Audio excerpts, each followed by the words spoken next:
तो बच्चों दूसरा जो हमारा हेडिंग है वैद्युत स्थितिज ऊर्जा के बारे में।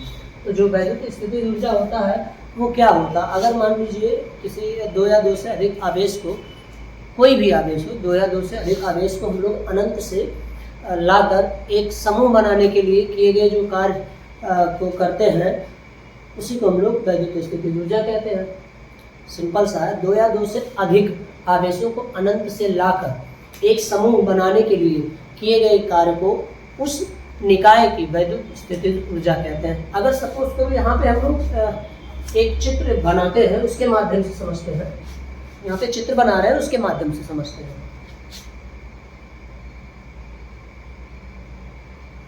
एक हम लोगों ने वैद्युत रेखा खींच दी यहाँ पे जिसका नाम दे दिया ए और बी, ठीक है। आवेश यहाँ पे ए पर आवेश है Q1 और बी पर आवेश है Q2। इसी Q2 को हम लोग अनंत से लेके आए हैं, ठीक है।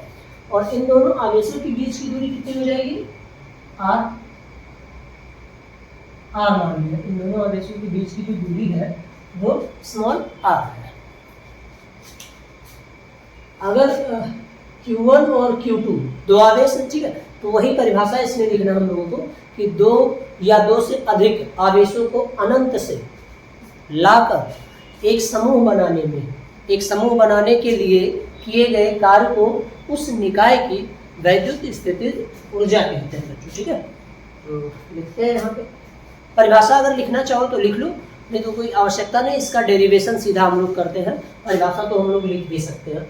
डेरिवेशन में क्या लिखेंगे, देखो यहाँ पे डेरिवेशन जो आएगा, और एक चीज और याद रखना बच्चों, जो किया गया कार्य होता है वही होता हमारा वैद्युत स्थितिज ऊर्जा के बराबर। तो हम लोग किए गए कार्य की गणना कर लेंगे, वैद्युत स्थितिज ऊर्जा अपने आप आ जाएगी। तो क्योंकि हम बता रहे हैं कि जो किया गया जो कार्य होता है आवेश को लेके आने में वैद्युत क्षेत्र में, वही हमारा स्थितिज ऊर्जा हो जाता है। तो लिखेंगे यहाँ पे, माना Q1 व Q2 परिमाण के दो आवेश स्मॉल r दूरी पर, जिनके बीच की दूरी स्मॉल r है, निर्वात में एक दूसरे से मतलब निर्वात में रखे गए हैं या स्थित हैं। लिखेंगे माना, ज़्यादा कठिन डेरिवेशन नहीं है बच्चों, बस ध्यान से इसको थोड़ा सा देखो, आसानी से समझ में आ जाएगा, ध्यान से समझ लेना। दो बिंदु आवेश है, निर्वात में रखे गए हैं, दोनों आवेशों के बीच की दूरी r है। अगर मान लो जो Q2 आवेश है, इसी को हम लोग अनंत से लेके आए हैं वैद्युत क्षेत्र में, वैद्युत में, ठीक है। ये जो लाइन खींचे A से B, ये वैद्युत क्षेत्र की रेखा है, वैद्युत क्षेत्र, इसी को हम लोग अनंत से लेके आए हैं Q2 को। फिर यहाँ से हम लोग Q2 को अगर Q1 पे लेके जाए, तो जो हम लोगों को कार्य करना पड़ रहा है, तो किया गया जो कार्य होगा वही हमारा कहलाएगा वैद्युत स्थितिज ऊर्जा। वैद्युत इसलिए क्योंकि ये वैद्युत रेखा है, इसी पे हम लोग लेके जा रहे हैं, तो वैद्युत स्थितिज ऊर्जा हो जाएगा, जो कार्य होगा वही। तो हम लोग लिखेंगे, माना Q1 व Q2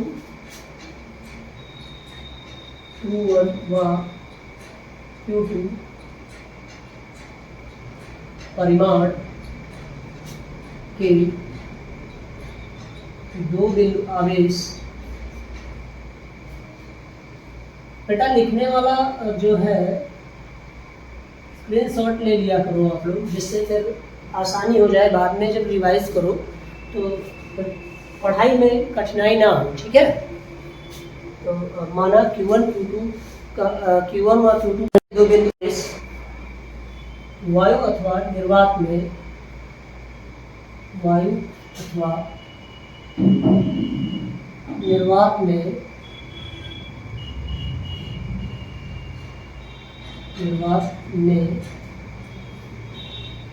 एक दूसरे से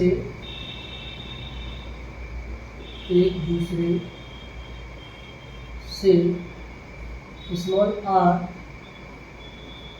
दूरी पर स्थित है, ठीक है। ना हो गया, दो बिंदु आवेश से और वो निर्वात में स्थित है, और दोनों बिंदुओं के बीच यानी दोनों आवेशों के बीच दूरी कितनी दूरी थी, स्मॉल r दूरी। अब हम लोगों को क्या लिखना है यहाँ पे, जो स्थितिज ऊर्जा हम लोगों को ज्ञात करनी है इस निकाय में, इस निकाय पर, ठीक है, इस निकाय की जो हम लोगों को स्थितिज ऊर्जा ज्ञात करनी है वो Q2 आवेश को लेके करनी है। यदि यहाँ पे लिखेंगे स्थितिज ऊर्जा के लिए, यदि या ऐसे लिखेंगे स्थितिज ऊर्जा के लिए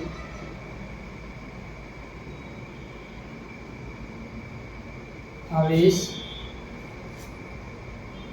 Q2 को अनंत से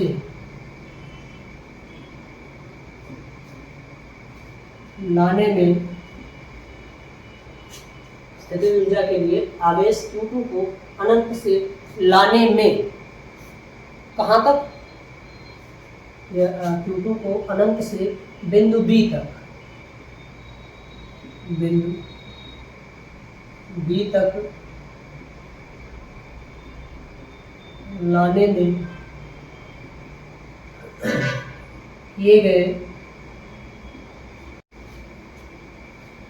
स्थितिज ऊर्जा के लिए आवेश Q2 को अनंत से बिंदु B तक लाने में किए गए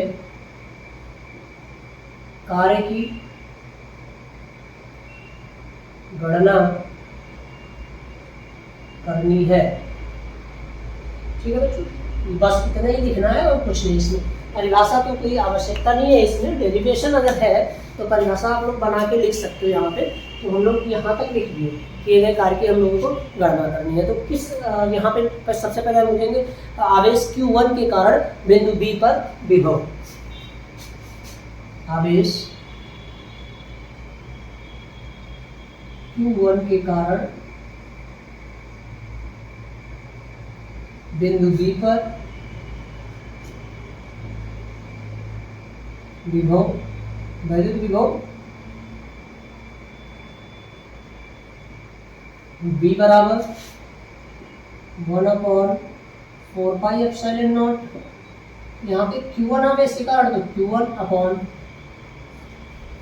Q1 से यहाँ से बिंदु B तक की जो दूरी है R, तो Q1/R हो जाएगा। ठीक है, अब क्या लिखेंगे यहाँ पे, जो वैद्युत विभव की परिभाषा जो है हम लोगों को पता है, उसी की परिभाषा से हम लोग वैद्युत विभव की परिभाषा क्या होती है बेटा, वैद्युत विभव की परिभाषा V बराबर W/Q होती है। तो यहाँ से अगर कार्य हम लोग गणना करेंगे तो W बराबर हो जाएगा Q × V। तो लिखेंगे यहाँ पे वैद्युत विभव की परिभाषा से Q2 आवेश को Q2 आवेश को बिंदु B तक, पहले अनंत पे था ये Q2 आवेश, बिंदु B तक लाने में किया गया कार्य।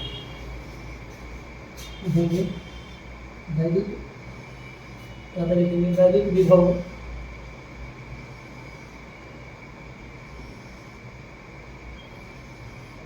की परिभाषा से Q2 आवेश को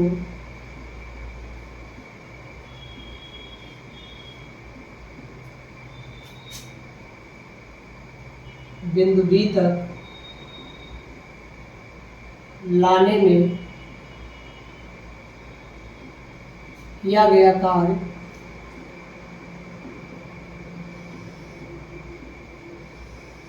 क्या, W बराबर, अब यहाँ पे देखना बच्चों, Q2 आवेश की बात हो रही है तो जो कार्य होता है W बराबर Q × V होता है। वैद्युत विभव की परिभाषा से हम लोगों ने पढ़ा, वैद्युत विभव जो V होता है वो किसके बराबर होता है, W/Q के। लेकिन हम लोग कार्य निकाल रहे हैं यहाँ से, तो W बराबर हो जाएगा Q2 × V।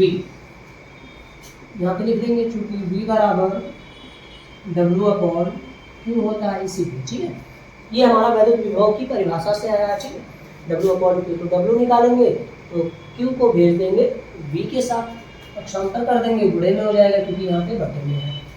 यहाँ पे देखेंगे W बराबर Q2 लिखेंगे और गुणे में हम लोग यहाँ पे V का मान निकाल चुके हैं, कितना, 1/4 पाई एप्सिलॉन नॉट Q1/R रख देंगे, 1/4 पाई एप्सिलॉन नॉट Q1/R।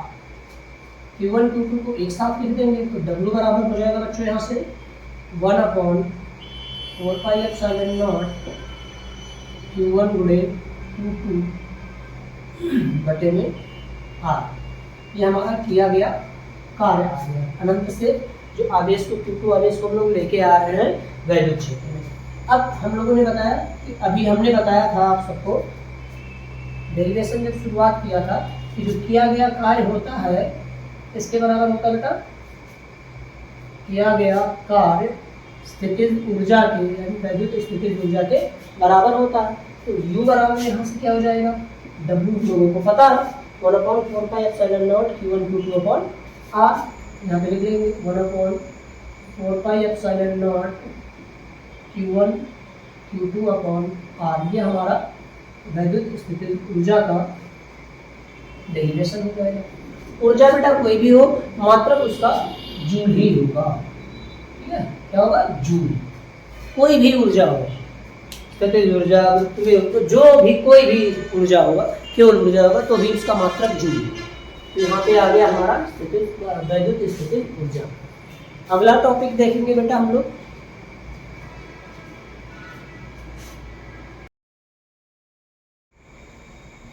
देखो अगला हेडिंग जो बेटा है हमारा विभव प्रवणता। तो विभव प्रवणता क्या होता है, सबसे पहले तो यहाँ पे देखेंगे किसे कहते हैं विभव प्रवणता। वैद्युत क्षेत्र में दूरी के सापेक्ष विभव में होने वाले परिवर्तन को विभव प्रवणता कहते हैं।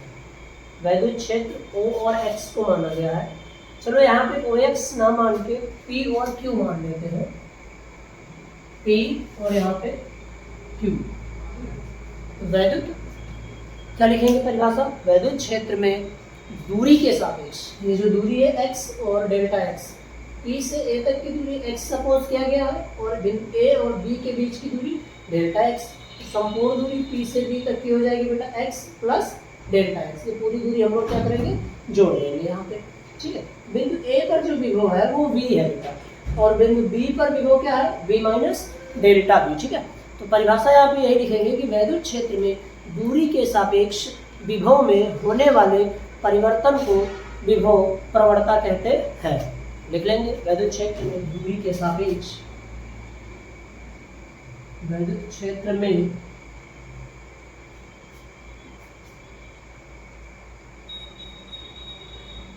दूरी के सापेक्ष, वैद्युत क्षेत्र में दूरी के सापेक्ष विभव में होने वाले, विभव में होने वाले, विभव में होने वाले परिवर्तन को, परिवर्तन को विभव प्रवणता कहते हैं।